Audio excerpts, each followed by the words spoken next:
Kotakis bliver ved med at bruge sit venstre jab lidt bedre og har lidt vægt ved det, så er det muligt, at han kan holde Gerber på afstand. Det virker som om, at bokseren fra Serbien har længere rækkevidde. Han skal bare udnytte den.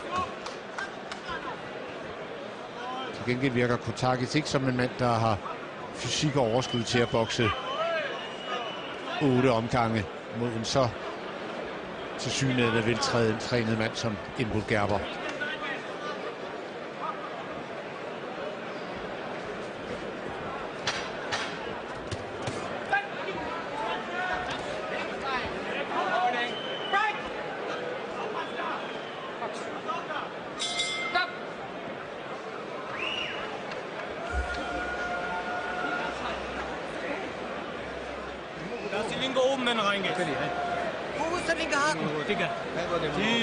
Der er ikke helt udsolgt endnu i Messecenter Herning herinde, eller rettere sagt, der er vel udsolgt, men mange af tilskuerne står stadig ude i sidegangene og forfrisker sig.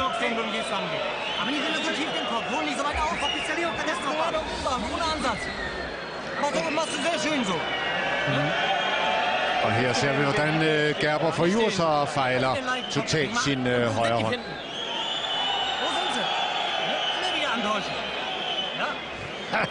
Hal Nilsson hentet fra brydesporten.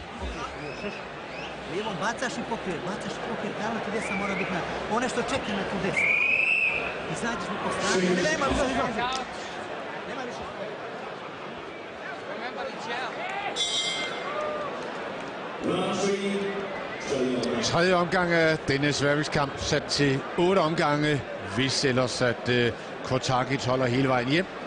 Selvom han lavede mere end tyskeren her i sidste ombæring, så tvivler jeg lidt på hans fysik i længden.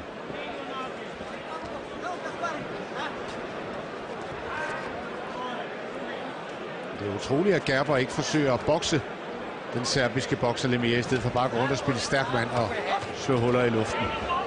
Indtil videre i hvert fald.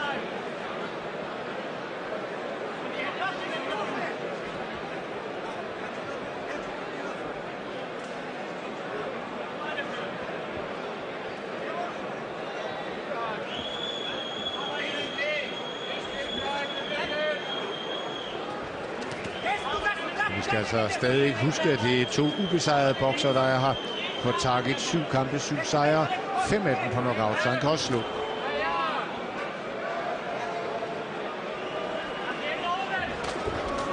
Dyb højre fra Gerber.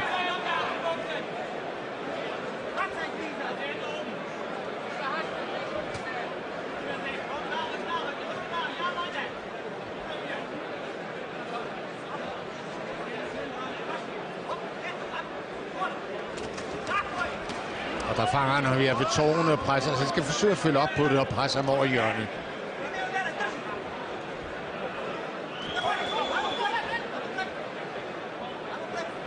Gerber skal altså bruge sit venstre jab lidt mere til boksning. Fordi hvis Kotakis udnytter den længere rækkevidde, han klart har, så burde han kunne holde tyskeren væk.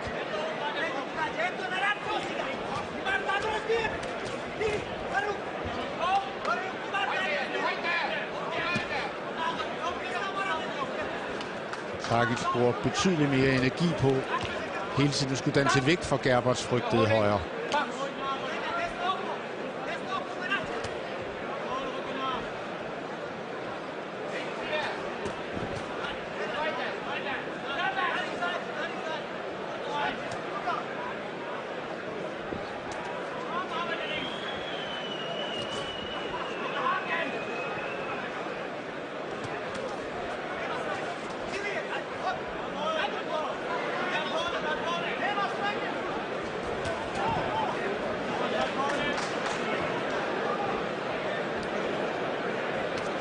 Skuffende at se, at Gerber slet ikke bokser i serier, men alene går efter at spille stærk mand.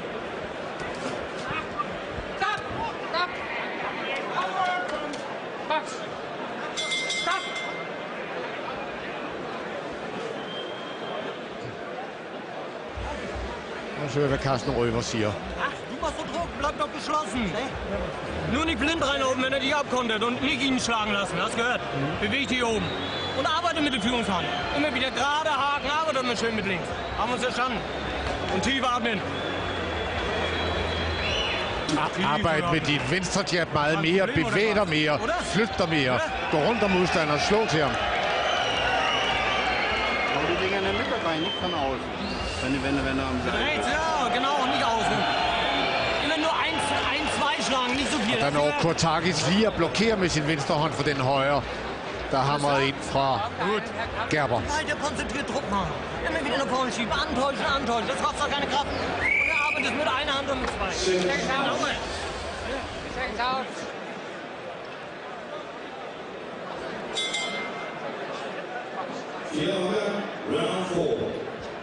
Og 4 omgang, og dermed nærmer vi os halvvejsmærket i dette sværvægtsopgør mellem 2 ubesejrede sværvægtere fra henholdsvis Tyskland til venstre og Serbien.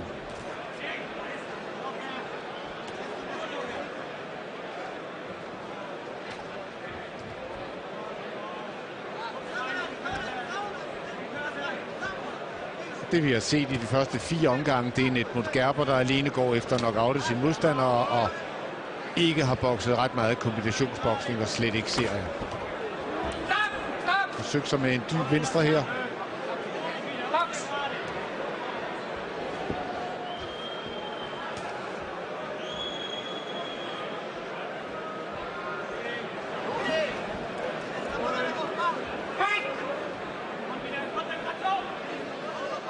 Kurtakis skal komme først med den venstre hånd, hvis han skal gøre sig håb om at holde Gerber væk og hente en pointsejr hjem.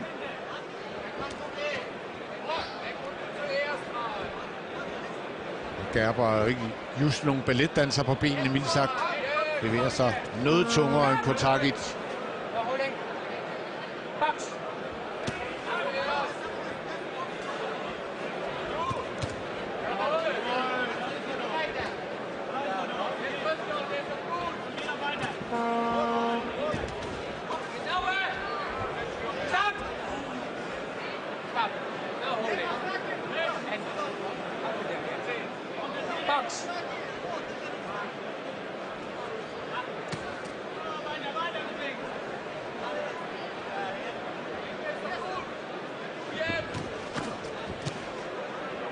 Kom højre lige ind og chatte til Kurtakis kæbe på gange.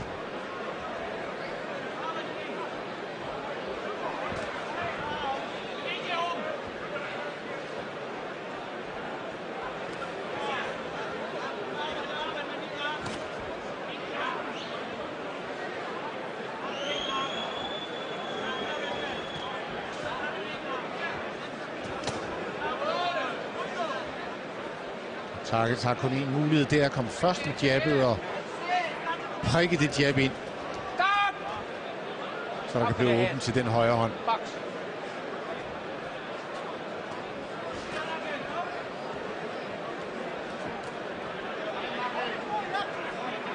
Mangler lidt temposkift i kampen.